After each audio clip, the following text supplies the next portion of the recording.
I'm going to go over the Trapbar deadlift. So a couple key components of this exercise. It's going to help you develop more force. It's going to help you get more motor unit recruitment. It's a great exercise for strength and potentially power development if done correctly.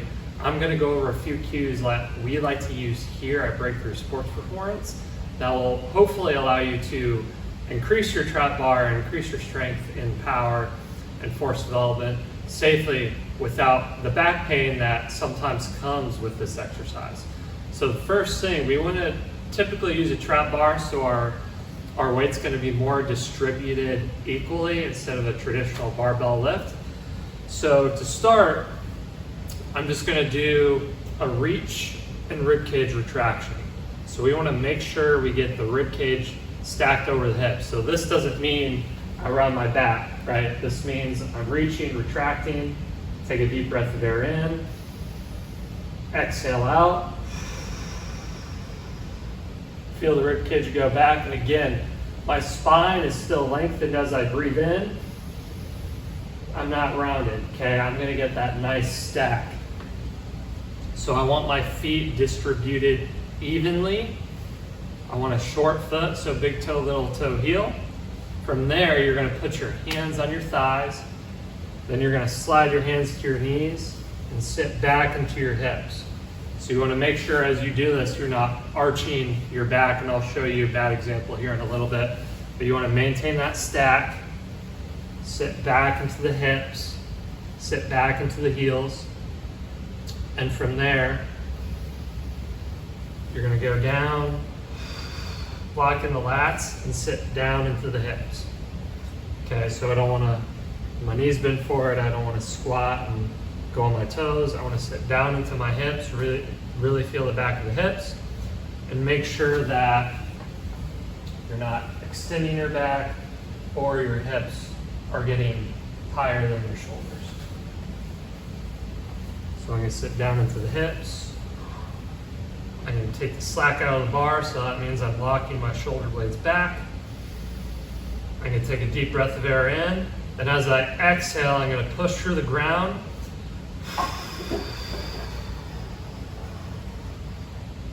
Then I'm gonna feel like I'm scooping my sit bones underneath me. So as I drive through my heels and drive through my big toe, you're gonna feel like you're scooping the sit bones underneath you, driving through the hamstrings, extending the hips at the top.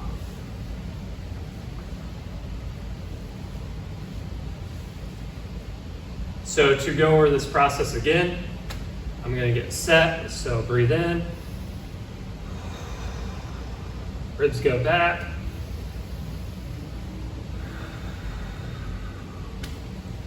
hands down to the knees, hinge back, squat down into the hips, lock in the lats, deep breath of air in, exhale, push.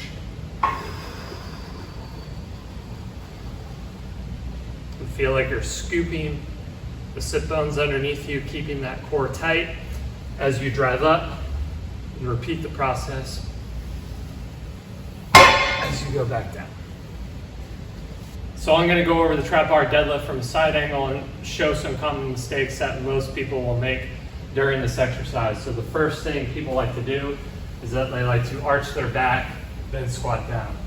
This isn't a terrible cue, but you're putting a lot of pressure on that low back. What we wanna do with that reset is breathe in,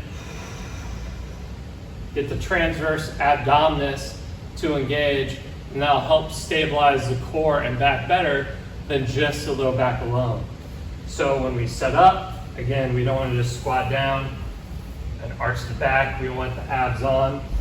So if I breathe out, keep the belly button drawn in.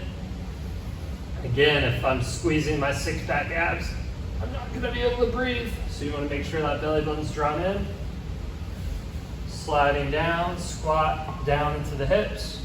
Should feel the sit bones. I lock in my lats, okay? So here, that's a different position than doing that, right? My hamstrings are not engaged, abs are not engaged. So I'm down.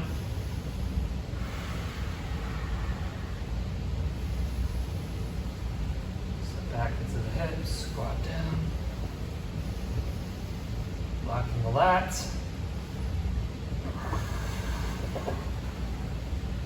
And feel like I'm scooping the sit bones underneath me.